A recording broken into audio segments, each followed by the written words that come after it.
Hello and good morning. It's just past 8 this Monday morning and we're back again with all the news on Breakfast News. I am Nancy Kohli and over the next 1 hour we'll get you news from across the nation, sports, business and all the happenings from all across the world. But first a look at the top stories. The winter session of Parliament begins today. Prime Minister Modi expresses hope of having constructive debates on the ways to empower citizens and further India's development. The Rajya Sabha to take up special discussion on the role of the Rajya Sabha in the Indian polity and the need for reforms on the occasion of historic 250th session of the Upper House of Parliament.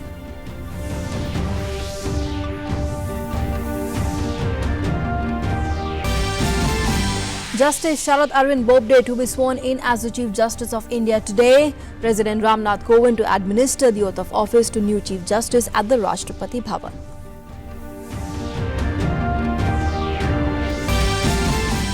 Uncertainty continues on the government formation in Maharashtra. The NCP chief Sharad Pawar to meet the Congress interim president Sonia Gandhi today to discuss the government formation.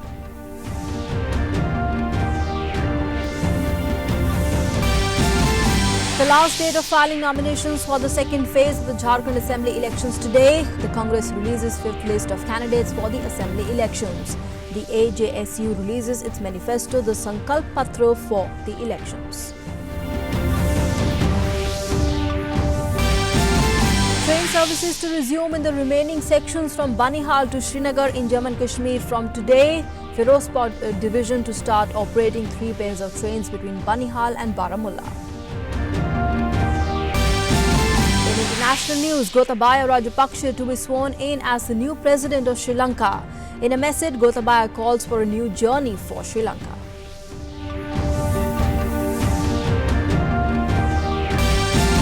Amid fiery explosions, the Hong Kong police storms into a university held by protesters after an all-night standoff during the continuing anti-government unrest. The police threatened to use live bullets if the rioters use lethal weapons and engage in violence.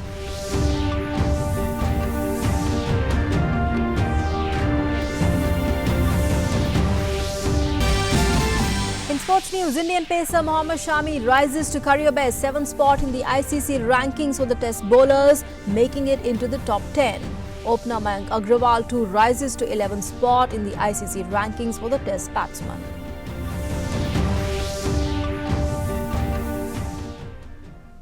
Our top story, the winter session of Parliament will begin today.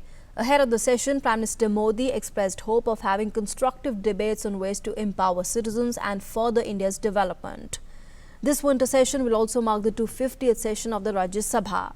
On the first day in the Rajya Sabha, after paying obituary references, special discussion on the role of the Rajya Sabha in the Indian polity and the need for reforms will be taken up. In the Lok Sabha, the Union Finance Minister Nirmala Sitharaman will move the bill further to amend the Chit Funds Act 1982 for consideration and passage. At the all-party meeting attended by 27 parties, Prime Minister Narendra Modi assured that the government is ready to discuss all issues in Parliament. माननीय प्रधानमंत्री जी ने ये कहा है कि issues to be discussed in the Parliament, वो parliament का काम भी है. पार्लियामेंट का प्रमुख काम है डिस्कशन का है और इस स्ट्रक्चर डिबेट से ब्यूरोक्रेसी को एक सतर्कता का महसूस होना चाहिए. ऐसा डिबेट होना चाहिए. The 250th session of the Rajya Sabha is going to take place during the winter session. Emphasizing on the importance of the 250th session of the Rajya Sabha, Prime Minister Narendra Modi said that the session provides a unique opportunity for highlighting the unique strengths of the Indian Parliament and Constitution. हमारा जो संविधान है, हमारा जो देश है, इसका तो ब्रांडिंग करना चाहिए. This has to be branded because this is one of the most unique constitution where so many languages, so many states, such a huge population. In spite of that, our democracy is most successful and vibrant है. प्रधानमंत्री जी ने ऐसा कहा, मैं दुनिया के और देशों को जाता हूँ, people will be amazed. ऐसा एक संविधान है, उस संविधान के हम बना रहे हैं। The opposition agreed to cooperate in getting important bills passed by the House and demanded that the issues of economic situation, unemployment, situation in Kashmir, and farm distress must be discussed during the session. Ranging from unemployment, economic crisis to farmers' distress, members have expressed their concern on the environmental issues. Government has assured us that our views, our concern will be given due honor. A total of 27 new bills are included in the government's agenda during the forthcoming session. Among these, the Citizenship Amendment Bill and the bill related to the rejuvenation of the Ganga are most important. The session will continue till December 13 and will include 22 sittings, and the government is expecting it to be as fruitful as the last session. With inputs from Shailendra Mishra, DD News, New Delhi. And let's now go across to our correspondent Sudhakar Das, who is joining us from Vijay Chowk this morning. Sudhakar, good morning. Of course, this is a crucial winter session of Parliament that's beginning today. We know about the historic 250th session of the Upper House of Parliament, the Rajya Sabha. 22 sittings of this session will continue till 13th December. We have had a look at the important, the critical agenda of this session of Parliament. But put this into context for us, how important this is going to be for the entire country. जी बिल्कुल Nancy, और ख़ास तौर से देखिए आप पिछला जो सत्र था 17वीं लोकसभा का पहला सत्र और एक तरह से मानसून सत्र कह सकते हैं, कितना प्रोडक्टिव था। एक तरह से पिछले 3-4 दशकों में इतना प्रोडक्टिव सेशन नहीं हुआ था, चाहे लोकसभा की बात हो या राज्यसभा की बात हो। 135% लोकसभा में काम हुआ था, राज्यसभा में काफ़ी बेहतरीन काम हुआ था। इस वजह से जो की लेजिस्लेशंस थे वो काफ़ी अहम विधायी एजेंडा आगे बढ़े थे। सरकार को यही उम्मीद है कि जो मानसून सत्र में एक तरह का रचनात्मक सहयोग विपक्ष से मिला और एक तरह का जो सत्ता पक्ष और विपक्ष के बीच जो बोनहोमी दिखी थी वही इस शीतकालीन सत्र में भी दिखे। और पिछले 2 दिनों में जिस तरह से बातचीत हुई है सत्ता पक्ष और विपक्ष के बीच, जो ऑल पार्टीज मीटिंग में जो विपक्ष ने अपनी तरफ से जो कहा है, उन्होंने जो आश्वासन दिया है सरकार को, तो उससे जरूर उम्मीद बनती है। लेकिन एक भारी भरकम लेजिस्लेटिव एजेंडा है, 27 चीजें जो लिस्ट की है सरकार ने, जिसमें से माफ कीजिएगा 47 लेजिस्लेटिव एजेंडा में जो सरकार ने जो तय किया उसमें 27 नए विधेयक हैं और काफी अहम विधेयक हैं, जिसकी जानकारी भी हमारे रिपोर्ट में दी गई है। तो सरकार की जरूर कोशिश होगी कि पहले दिन से ही कामकाज को आगे बढ़ाया जाए। और खुद प्रधानमंत्री ने शीर्ष स्तर से अपनी तरफ से भी अपील की है कि ये जो एक कंस्ट्रक्टिव सहयोग विपक्ष की तरफ से मिला है वो जारी रहना चाहिए। और इस कंस्ट्रक्टिव सहयोग की वजह से पिछले सत्र के दौरान एक बहुत महत्वपूर्ण भूमिका संसद ने निभाई थी, तो ये भूमिका तमाम सांसद इस सत्र में भी निभाए, ये उम्मीद उन्होंने जाहिर की है। Absolutely, yes. Prime Minister Modi at the all-party meeting had expressed hope that, of course, constructive debate will take place, and is also assured that the government would work together with all the parties to make sure to address the pending legislation as well. And of course, Sudhakar, this is a relatively short session of Parliament, so of course, very important that everyone must come together and work in the interest of the country. And the critical agenda that is lined up ahead in this session of Parliament should not get lost in the din. जी बिल्कुल बिल्कुल, और ख़ास तौर से देखिए कई जो अहम मुद्दे थे, हमको पता है कि राफेल जैसे मुद्दों पर कितनी बार संसद स्थगित हुआ है और हमने देखा कि उस जैसे मुद्दों को भी लेकर सुप्रीम कोर्ट की तरफ से फैसला है। सरकार ने, प्रधानमंत्री ने खुद कहा है कि जो तमाम मुद्दे हैं उस पर सरकार नियमों के भीतर चर्चा कराने के लिए तैयार है, चाहे वो अर्थव्यवस्था से जुड़े मुद्दे हो, बेरोजगारी, कश्मीर, इस तरह के तमाम मुद्दे अगर विपक्ष उठाना चाहता है तो सरकार उस पर नियमों के मुताबिक चर्चा करेगी। ऐसे में जरूर एक कह सकते हैं कि सरकार के इस प्रस्ताव को लेकर विपक्ष भी ये जरूर कह रहा है कि वो लेजिस्लेटिव एजेंडा के आड़े नहीं आने वाला है।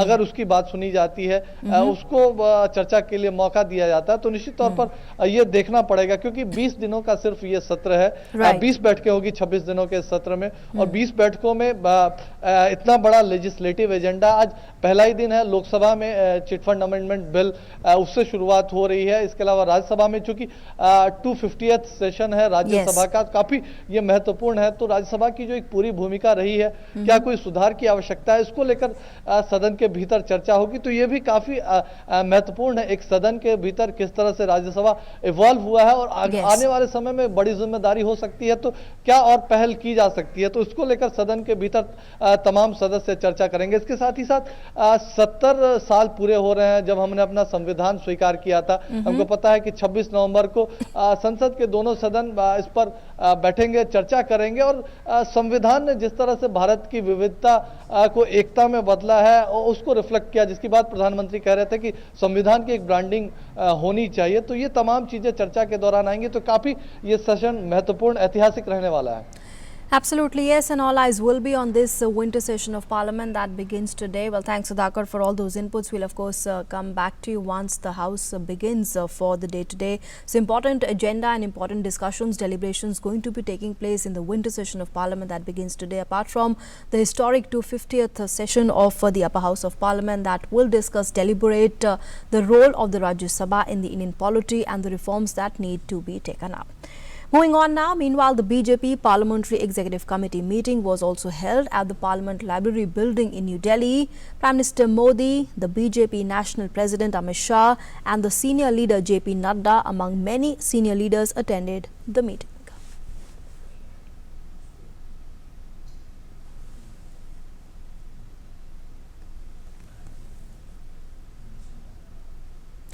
And later, following the BJP Parliamentary Executive Committee meeting, Prime Minister Modi said, I quote, our party will utilize the upcoming parliamentary session to further our views on various developmental issues and contribute to transforming people's lives, unquote. And later, Prime Minister Modi also attended the National Democratic Alliance meeting at the Parliament Library building. Among others who attended that meeting included the BJP National President Amit Shah, the LJP Chief Chirag Paswan, Apna Dal Chief Anupriya Patel, among others.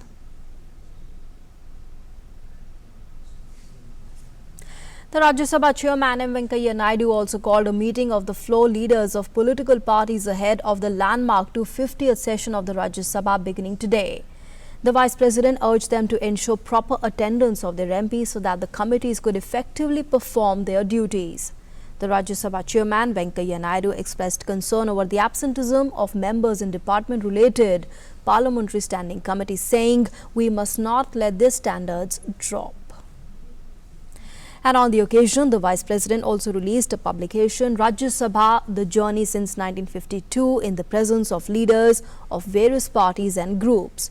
The 118-page publication with 29 chapters is a ready reckoner with interesting stats. During the last 67 years, the Rajya Sabha passed 3,800 bills in the last 67 years. The Rajya Sabha held 5,466 sittings since 1952.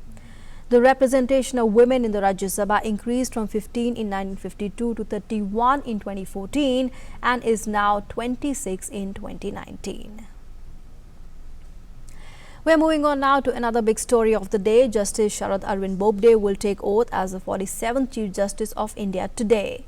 Justice Bobde would succeed the CJI Ranjan Gogoi. Justice Bobde will have a tenure of over 17 months as the Chief Justice of India and is due to retire on 23rd of April 2021. His warrant of appointment was signed by President Ramnath Kovind, following which the Law Ministry issued a notification naming the judge as the next head of the Indian judiciary. And moving on now to the government formation in Maharashtra, the NCP chief Sharad Pawar will meet the Congress interim president Sonia Gandhi today to discuss the government formation in Maharashtra. The NCP spokesperson Nawab Malik made the announcement last evening after a meeting of the party's core committee at Pawar's residence in Pune.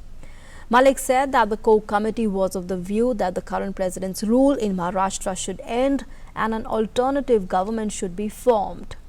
The NCP is in talks with its ally, the Congress, for a possible alliance with the Shiv Sena after the Sena's alliance with the BJP fell apart over the Chief Minister's post. The Sena reached out to the Congress NCP combine for support after its alliance with the BJP collapsed.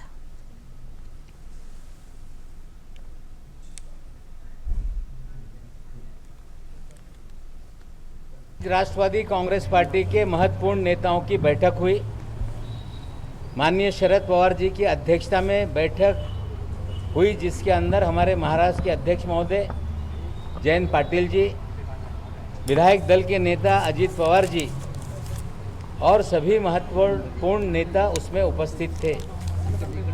कुल मिला के महाराष्ट्र में जो परिस्थिति है उस पर गहन चर्चा की गई, राजनीतिक परिस्थिति पे चर्चा हुई और हम लोग इस निष्कर्ष पे पहुँचे कि महाराष्ट्र में राष्ट्रपति शासन खत्म कर जल्द से जल्द कोई पर्याय सरकार निर्माण होनी चाहिए। Today is the last date of filing nominations for the second phase of the Jharkhand Assembly elections. In the second phase, 20 assembly seats will go for polls on 7th December. Meanwhile, the Congress yesterday released its fifth list of 3 candidates, taking the total number of nominees declared so far by the party to 29. The elections to the state's 81 assembly seats will be held in 5 phases beginning 30th November, and the results will be announced on 23rd December. The Jharkhand Mukti Morcha, the Congress and the RJD had recently announced a pre-poll tie-up for the state with the former Jharkhand Chief Minister Hemant Soren as the alliance's Chief Minister face. The Congress will contest 31 seats out of 81 seats in the assembly. The RJD will contest on 7 seats, while the largest chunk of the alliance share has gone to the JMM, which will contest elections on 43 seats. And moving on now, news from J&K, where train services will resume in the remaining sections from Banihal to Srinagar in Jammu and Kashmir from today onwards. The Firozpur division will commence a limited passenger service of running 3 pair of trains between Banihal to Baramulla and then back to Banihal. After appropriate action and assurance by the government railway police on safe operation of trains in the valley, the Firozpur division has commenced a limited passenger service of running 2 pair of trains between Srinagar, Baramulla, and will commence a limited passenger service of running 3 pair of trains between Banihal, Baramulla from today. Last week, the train services had resumed in Jammu and Kashmir after they were stopped after the abrogation of Article 370. And our correspondent Salman Qazi is now joining us on the phone line with more inputs on that. Salman, just take us through the preparations and the enthusiasm that you're seeing, in the people there, the passengers who are going to be boarding the first train. Of course, train services resuming there in the remaining sections from Banihal to Srinagar. Definitely, a lot of preparations have gone into resumption of this train services. The security forces, security arrangements, and other technical parameters. There was a test run. There was, in fact, a limited form of this journey was restored from Badgam to Baramulla last week, and after that there was also another security run and another test run for technical parameters. And definitely, it's a very very important train service from Banihal to Baramulla, and considering the fact that the national highway has not been in the best of conditions, especially during the winter months, it's especially very, very, very important. Its importance has increased many times now, and the Northern Railway and the state administration, they have resumed the services, and there were quite a lot of high-level meetings. It will definitely help passengers and commuters who depend on it to travel to various places, and especially some of the government servants, because this is a service that's preferred by lots of people to travel rather than travel on the roads. Okay. All right, Salman, thanks very much for joining us for the moment and sharing all those inputs. So all the preparations seem to be in place, and passengers are there for the train services that are going to be resuming in the remaining sections from today onwards. Moving on now, unprovoked ceasefire violations continue from Pakistan side in the border outposts in Manyari, Pansar and Rathwa in Hiranagar sector in Kathua district in J&K. Pakistan initiated unprovoked ceasefire violation along the LOC in Shahpur area of Poonch district yesterday too. The Indian Army is retaliating befittingly.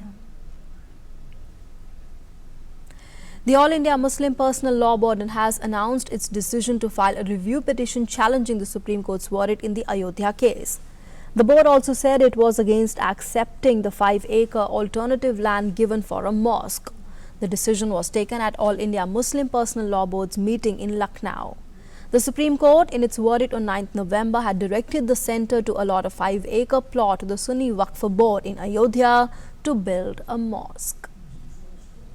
मस्जिद आमला ने मज़कूरा पहलुओं पर गौर करने और supreme court के फैसले में मज़कूरा और दीगर अपरेंट एरर होने की वजह से रिव्यू पिटीशन सरकार दाखिल करने का फैसला किया है. We have decided to file review petition. Iqbal Ansari, who was the main litigant in the Ayodhya case on Sunday, distanced himself from the decision of the All India Muslim Personal Law Board to file a petition seeking review of the Supreme Court's verdict. Ansari said he would not seek the review of the verdict. देखिए, सवाल बाबरी मस्जिद और राम जन्मभूमि का जो है मुकदमे का है. Lower court, high court, supreme court, 70 साल बीत गए सबूत पेश करते करते. कोर्ट ने फैसला कर दिया 70 साल में. हमने कोर्ट के फैसले का सम्मान किया. पूरे देश में जो है अमन और चैन के लिए, कोई हिंदू मुसलमानों में कोई वाद विवाद के लिए हमने एक पैगाम दे दिया कि कोर्ट ने फैसला कर दिया, आप जो हमने मान लिया आप लोग भी मान लो. The Government of India, with effect from 16th November this year, has decided to extend the visa on arrival facility to the nationals of the UAE. This facility is aimed at further strengthening people-to-people and trade links as well as strategic ties between the two nations. The visa on arrival will be available to the UAE nationals for a period of up to 60 days with double entry for business, tourism, conference and medical purposes.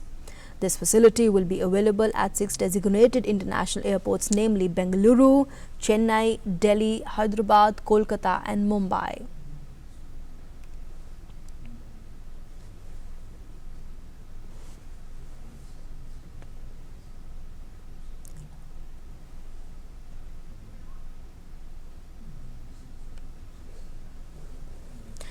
And the Lord Ayyappa temple in Sabrimala witnessed heavy rush of devotees on the second day of the annual 2-month-long puja pilgrimage season that began yesterday.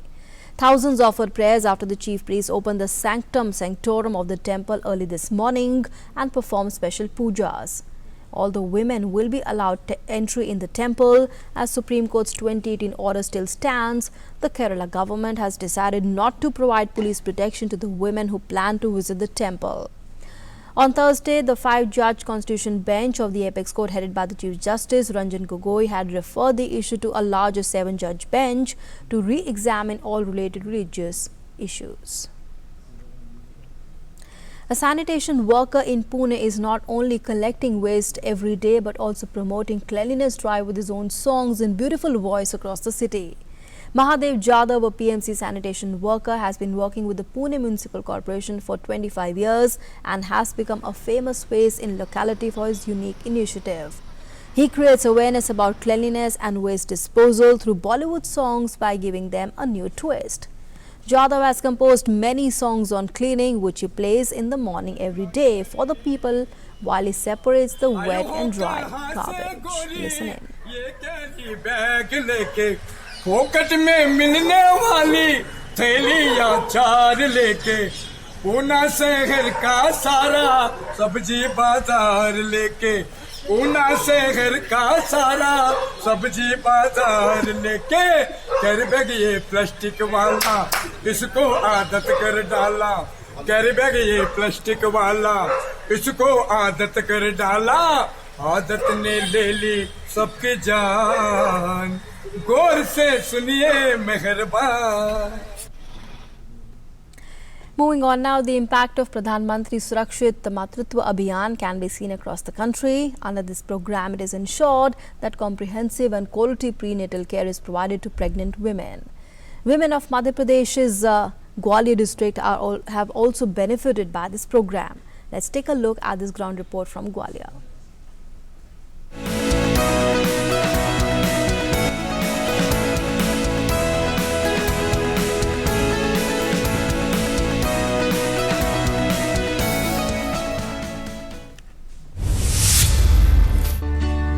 Under the Prime Minister's Surakshit Matritva Abhiyan, pregnant women are provided prenatal care along with medicines and various tests absolutely free at government health centers during their pregnancies. Sabo, a resident of Gwalior, says that under this scheme, her daughter-in-law got all her tests done for free at the Anganwadi center along with the medicines prescribed by the doctor.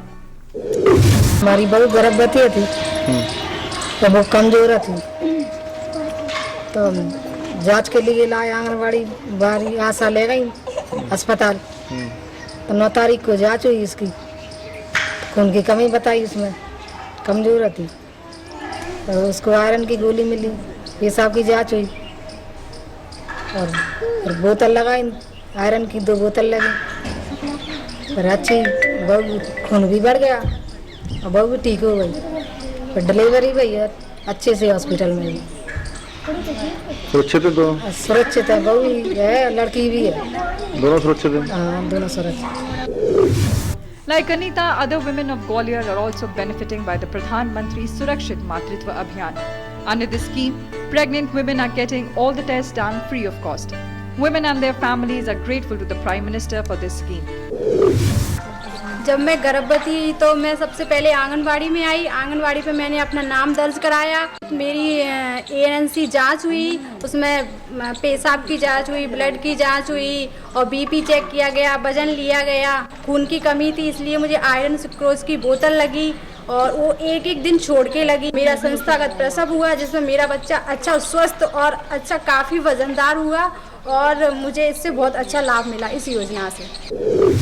Pradhan Mantri Surakshit Matritva Yojana is playing a crucial role in reducing the infant mortality rate. The program aims to provide assured, comprehensive and quality antenatal care free of cost universally to all pregnant women. Bureau Report, DD News.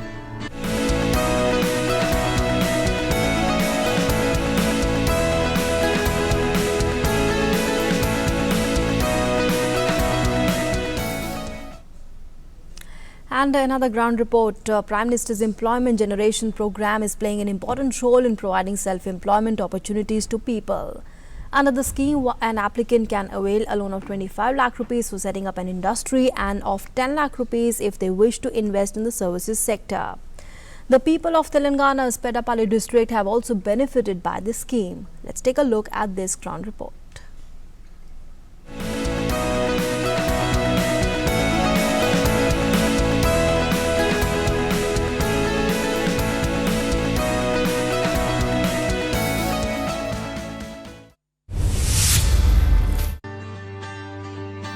Under the Prime Minister's Employment Generation Program, an applicant belonging to the general category gets a subsidy of 15% on taking a loan. The scheme is providing self-employment to people of Telangana's Peddapalli district. Raj Mallu, a resident of Peddapalli, says that under this scheme he got a loan of 8 lakh rupees and has started his own business with that money. Earlier I had a small barber shop. Someone told me about the scheme, under which I took a loan to expand my business. Now I own a salon and have 4 to 5 people working for me. My business is doing well and I'm really happy.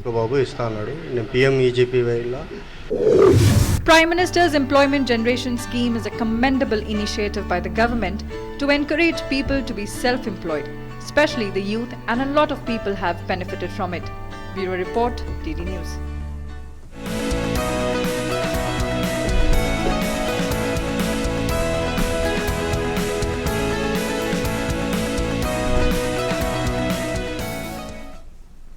And let's now take a look at some international news. Sri Lanka's former civil wartime defence chief Gotabaya Rajapaksa will be sworn in as country's 7th president today.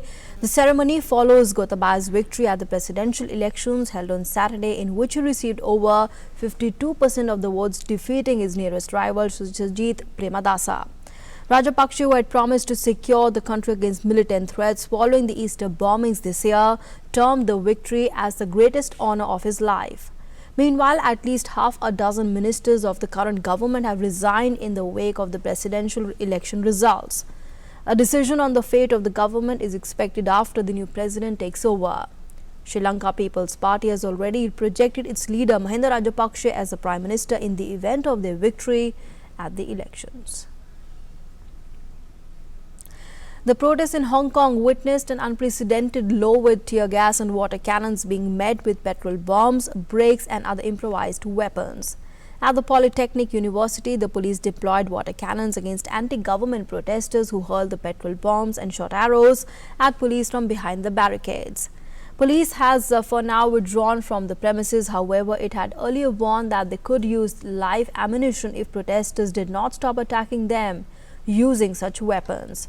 Months of anti-government protests have caused turmoil in the city.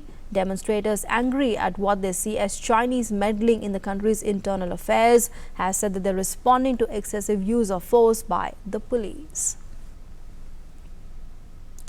In Belarus, voting was held yesterday for presidential elections. As Belarusian voters cast their ballots, strongman leader President Alexander Lukashenko has confirmed that he will seek another term in the country's 2020 presidential elections. After casting his ballot, Lukashenko played down the influence that any opposition lawmakers have. However, the leader also hinted out at another presidential term after ruling the country since 1994. He is currently serving his fifth presidential term. The voting ended with preliminary turnout of about 71%. The Russian airstrikes on rebel-held areas in Syria's northwestern province of Idlib left at least 9 people dead. Following the airstrikes, the civil defense teams launched search and rescue efforts.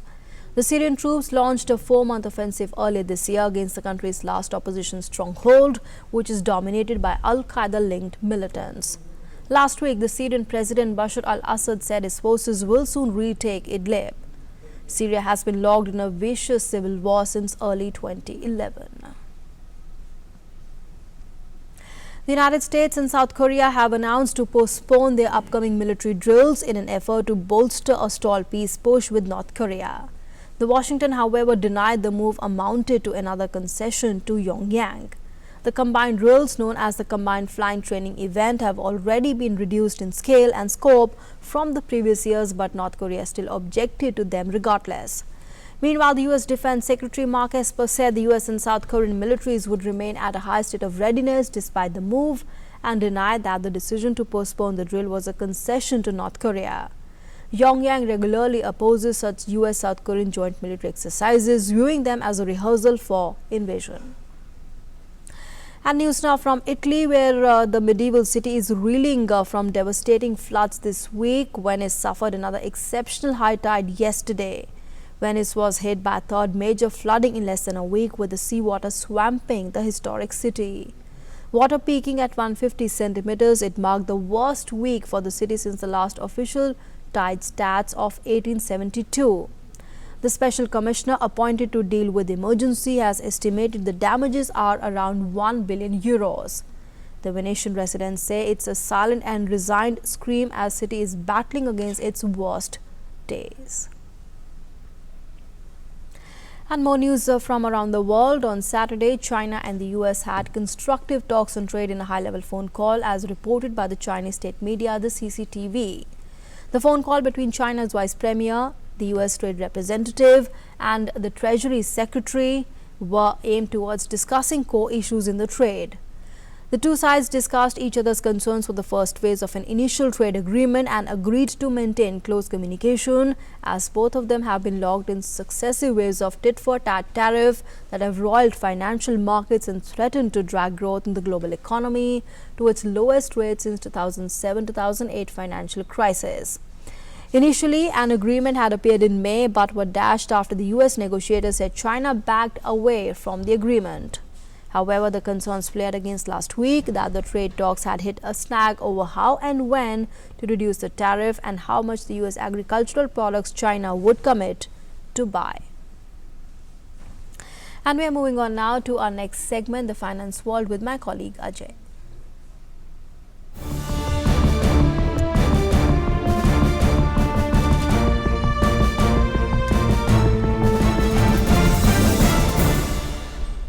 Thank you, Nancy. Welcome to Finance World. And the trade talks that you just mentioned will also have a bearing on the stock markets this week. But first, some of the bills which will be presented during this winter session of Parliament. The improving economic growth is likely to be on top of the agenda during this winter session of Parliament, beginning Monday, that is today.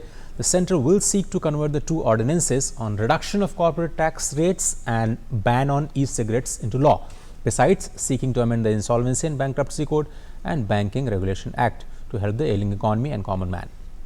The Insolvency and Bankruptcy Code, that is IBC amendments bill, will seek to raise the number of home buyers who can invoke insolvency proceedings against realty developers and also introduce individual insolvency and cross-border insolvency regimes. The government will seek to amend the Banking Regulation Act and the Cooperative Societies Act to improve the regulatory regime for the cooperative banks and prevent the PMC bank type crisis from recurring.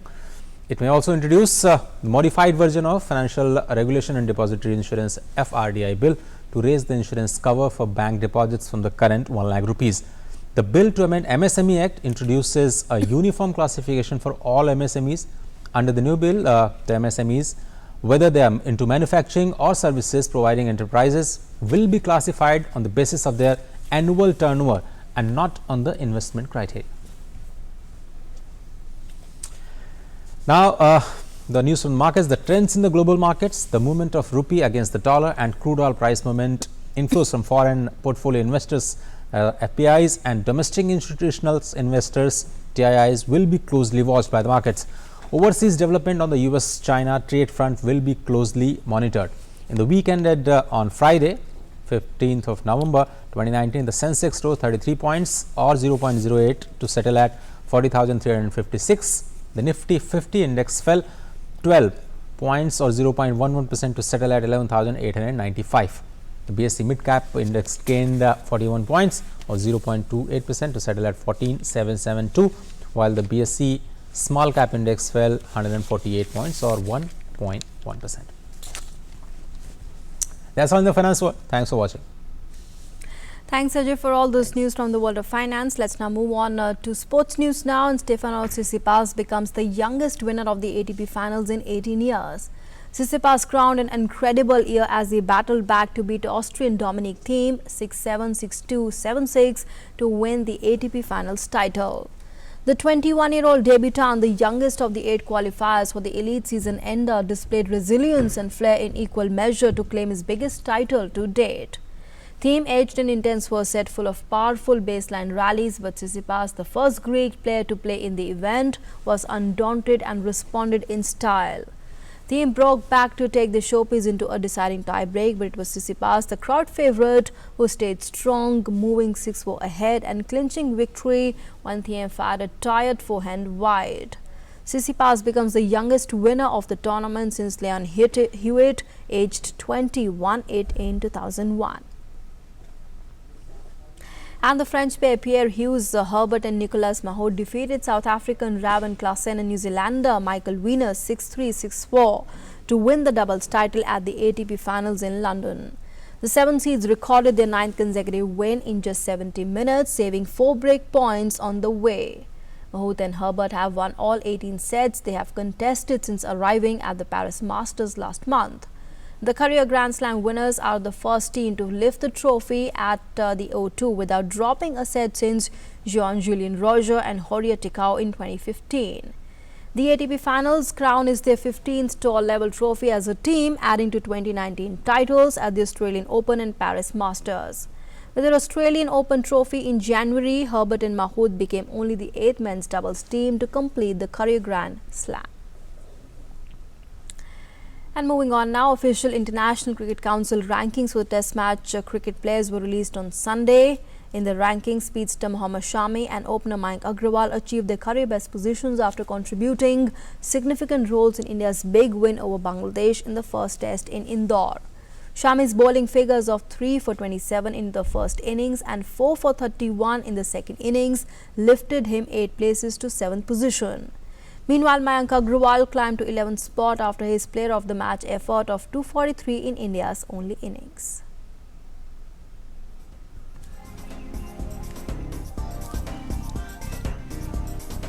Indian fast bowler Mohammad Shami and opening batsman Mayank Agrawal have reached career best positions in the ICC Test player rankings after contributing in an innings and 130-run victory over Bangladesh in the first Test in Indore. Shami's bowling figures of 3 for 27 and 4 for 31 have lifted him 8 places to the 7th position. His 790 rating points are the 3rd best for an Indian pace bowler, with only Kapil Dev and Jasprit Bumrah having recorded more points. Meanwhile, Mayank Agarwal climbed to the 11th spot after his player of the match effort of 243 in India's only innings. The 28-year-old has reached 691 rating points after scoring 858 runs in his first 8 tests. Only 7 players have scored more runs than him in their first 8 tests. Don Bradman, Everton Weekes, Sunil Gavaskar, Mark Taylor, George Headley, Frank Worrell and Herbert Sutcliffe. In other significant movements for India after they secured a 1-0 lead in the 2-test series, all-rounder Ravindra Jadeja has advanced 4 slots to reach the joint 35th position among batsmen, while fast bowlers Ishant Sharma and Umesh Yadav have moved up 1 slot each. Off-spinner Ravichandran Ashwin remains among the top 10 bowlers while moving back to the 4th position among all-rounders. With these rankings, India strengthened their position in the ICC World Test Championship standings by reaching 300 points. They are yet to concede a point, having gained a full 120 points each in their 3-test home series against South Africa and 2-test series in the West Indies. The top 2 teams at the end of the league will play the final in UK in June 2021, with the winners crowned as the World Test Champions. And let's now move on let's take a look at what the national dailies are carrying this morning. Let's begin with the Tribune, and this is the news we have picked up from there. Undertaking must for internet access in the valley. The authorities are seeking an undertaking from institutional internet subscribers for opening leased lines of broadband connections, and as per the undertaking, the company will provide complete access to all its content and infrastructure as and when required by the security agencies. The undertaking, the sources said, was to be furnished by subscribers to internet services providers who shall hand over the same to security agencies, and only when then the green signal would be given. Okay, let's now move on to this editorial here being carried in the Pioneer, and this is talking about the winter session of Parliament that's beginning today, and it talks about how this is going to be a stormy session. Contentious issues will dominate the Parliament, but one hopes that key bills do not get lost in the din.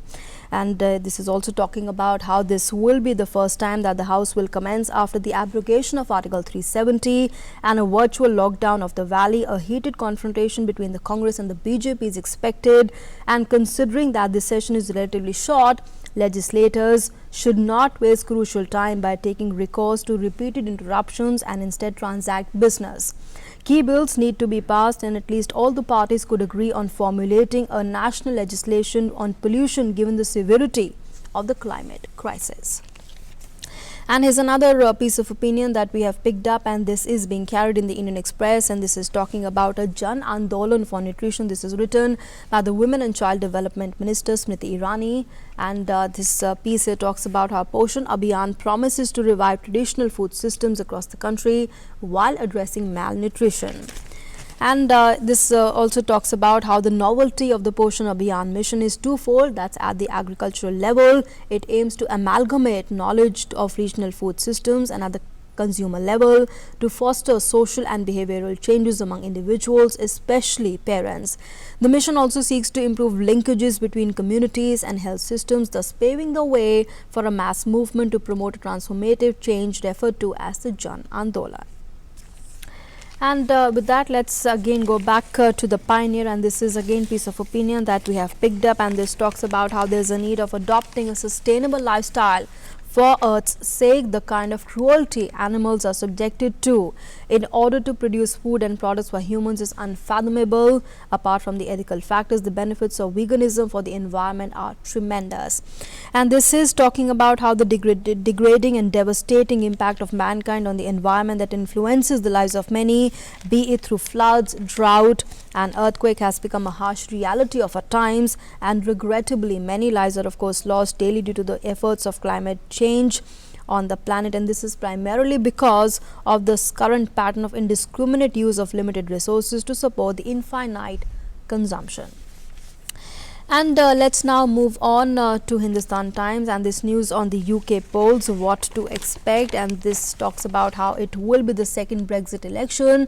The 2017 one was called to seek a greater majority by the then Prime Minister Theresa May. The 12th December one will decide whether Boris Johnson wins a majority and the UK leaves the European Union on 31st of January. or another European Union referendum is held. And in fact, this is also talking about how British electoral politics has long been dominated by the Conservatives and the Labour, but contending Brexit loyalties fractured the firmament, with smaller parties assuming positions of influence. And towards the end, we are leaving you with an image of a giant panda cub, US Capitol bidding farewell to its last giant panda cub. Bye bye Bebe. He was born in Washington and took his first steps in the US Capitol, but at the age 4, it's time to head home to China. Bebe, the last young panda living at the National Zoo, will leave Washington on Tuesday aboard a specially outfitted FedEx plane as planned, even before he took his first breath. And these, in fact, are the strict rules of panda diplomacy. All right, with that, it's a wrap on the morning print for now. Let's move on now to our next segment, the history of the day, and take a look at the significance of this day in the past. This day in 1727, Jaipur city was founded by Maharaja Savai Jai Singh II, the ruler of Amer, after whom the city is named. On the same day in 1901, V. Shantaram, renowned filmmaker and actor, was born in Kolhapur, Maharashtra. He is known for making several classical films and memorable music. On this day in 1989, more than 50,000 people took to the streets of Sofia in Bulgaria, demanding political reform. And let's now also take a look at the important events for today. President Ramnath Kovind will administer the oath of office of the Chief Justice of India to Justice Sharad Arvind Bobde at the Rashtrapati Bhavan in New Delhi. The winter session of Parliament will begin today. The session, which is starting today, will continue till December 13. Jal Shakti Minister Gajendra Singh Shekhawat, who is on a 3-day visit to Israel, will co-chair the India-Israel Strategic Partnership on Water. Niti Aayog will release the report Health System for a New India. The report will be released by Niti Aayog Vice Chairman Dr. Rajiv Kumar in the presence of Bill Gates, co-chairman of the Bill and Melinda Gates Foundation. Delhi government will decide on the extension of the odd-even road rationing scheme in the national capital today. The Davis Cup finals will begin in Madrid today. This tournament will feature 18 nations in the week-long tournament. The final of the Davis Cup will take place on the 24th of November. And in news just coming in on the air quality crisis, the Ministry of Environment, Forest and Climate Change Secretary C.K. Mishra will hold a high-level meeting on the quality of the air we are breathing. In fact, the meeting will be attended by the Chief Secretaries of Delhi, Punjab, Haryana and Uttar Pradesh, senior officials from the Ministry of Housing and Urban Affairs, the Ministry of Power and the Ministry of Agriculture will also be present in the meeting. Let's go across now to our correspondent Tapash Bhattacharya, who is joining us with more inputs on that. Tapash, what steps are going to be deliberated in this important meeting, because this has become a great cause of concern for all of us, the quality of air that we're all breathing, and we're also given to understand that the meeting will be attended by the Chief Secretaries of Punjab and Haryana as well. So the issue of farm fire is also going to be taken up in great detail.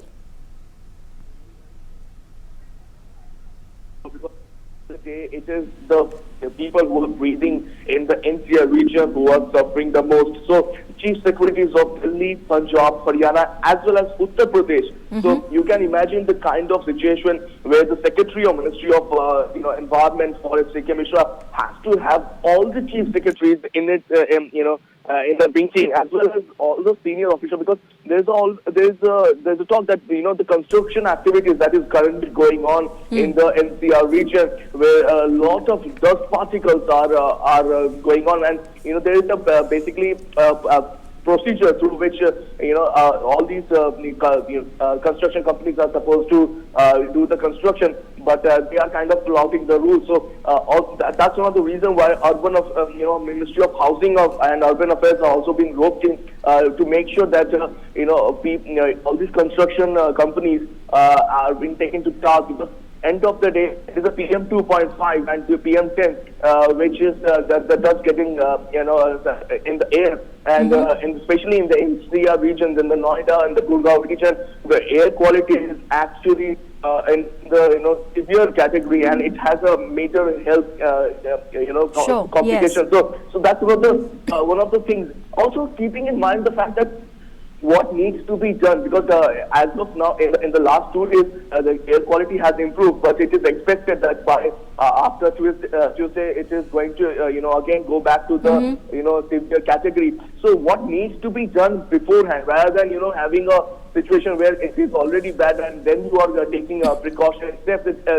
One has to take precautionary steps before the situation goes out of hand. So that's one of the reasons why all these high-powered, high-level meeting is taking on, understanding the fact that what roads, traffic diversion that needs to be made, what are the basic things that needs to be undertaken in the situation where the condition of air is actually so bad. So that is one of the main concern of the chief secretaries, as well as Secretary Sikkim Mishra, who is leading this panel. So that is something that they will be looking at all the aspects, not just we can talk about the fact that it is a farm fire that is causing all the havoc. It is true, most of it is there, but also we have to keep in mind that the situation is, the pollution, apart from the farm fires, also come from the vehicular pollution. So how to reduce the vehicular pollution? What is the best way to make sure that there is no traffic congestion? Because remember, if there is a traffic congestion, there is always this pollution level spike up many of the hotspots in the Delhi NCR zone. So keeping in mind all these aspects, this meeting is going to take place. Thank you. All right, Tapash, thanks for those inputs. Well, we do hope that some stringent measures come out of that high-level meeting that's going to be taking place to combat the crisis at hand, and that is the quality of air that we're all breathing in Delhi NCR. And of course, the rules and the measures that come out of that meeting are adhered to. It's high time that we all need to do our bit to make sure that the air quality that we're all breathing is, if not very good, at least fair for all of us to breathe, to combat the crisis that we have at hand. Moving on now to our Good News India story of the day, and sometimes we just overlook what's obviously in front of our eyes. It takes courage to go beyond just noticing a lost childhood. This story tells us about someone who's doing her best to give child laborers a chance to be children again. Here's how she's doing it.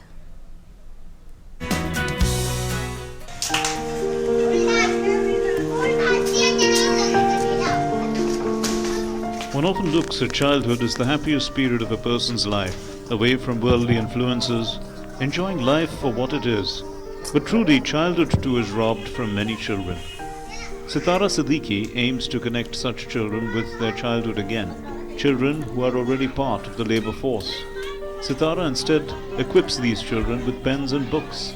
Siddiqui started this campaign in 2006 from Firozabad, and then it gradually moved forward to Aligarh, Lalitpur and Chitrakoot. Since 2018, Barabanki too is working towards eradicating child labor. 2006 से हमने शुरू किया है। फिरोजाबाद गई तो वहीं से हमने ये सब काम शुरू किया। सबसे पहले हमने दिव्यांग बच्चों के साथ काम किया, और फिरोजाबाद तो जैसे आप जानते ही हैं कि बहुत ज़्यादा बाल श्रम से वो ग्रस्त एरिया है कि चूड़ियों का काम वहाँ होता है, और हर एक घर में मान के चलें तो फैक्ट्री है, तो ऐसे बच्चों के लिए भी हमने शुरू किया। While conducting a door-to-door survey in Nawabganj, Sitara came to realize the large number of child laborers seen in shops, hotels and dhabas. She decided that this situation needs to change and began in right earnest to do so. 1000 के ऊपर ही ऐसे बच्चे होंगे जिनके ऊपर हमने work किया। हम लोगों ने जितना जब सर्वे किया था तो 3000 के लगभग बच्चों का सर्वे किया था, लेकिन अगर हम काम से मुक्त करने की बात पूरी तरीके से करें तो कम से कम 1000 बच्चे ऐसे होंगे जिनको उनके कामों से छुड़वा के उनको उनका शैक्षिक पुनर्वास करना, और जो भी सरकार की योजनाएं हैं योजनाओं से उनको लिंक कराना, उनके आर्थिक पुनर्वास में मदद करना। मैं मम्मी पापा कहीं नहीं, जब सितारा मैम आई तब मम्मी पापा को समझाया, तब यहाँ दाखिला दिया। अच्छा, उससे पहले किसी ने नहीं समझाया आपको कि पढ़ना भी चाहिए? Her hard work paid off. Today, about 700 children have started going to school because of her efforts. She hopes that no child is forced to become a laborer. She believes in giving the children a better future by educating them.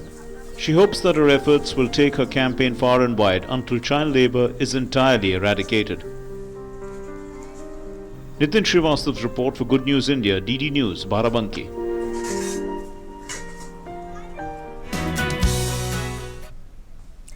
And with that, it's a wrap on this edition of the Breakfast News. We'll be back tomorrow, same time, same place. We'll see you then. But before we go today, we are leaving you with these visuals. Well, considered to be the most diverse country culturally in Latin America, Cuba recently celebrated 500th anniversary of its capital, Havana. Before we end the show, we are leaving you with these visuals. Take a look at that, and we wish you a great day ahead. Thanks for being with us.